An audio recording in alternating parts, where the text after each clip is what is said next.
How to delete multiple iPhone contacts at once. You can delete contacts in two different ways. First way is to delete them individually.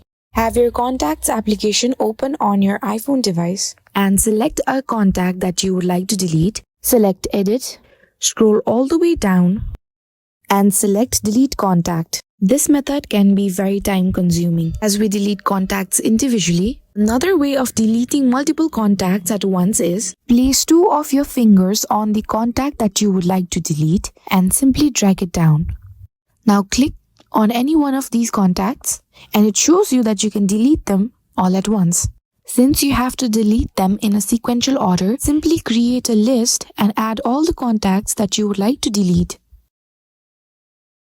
Now simply add the contacts to your list.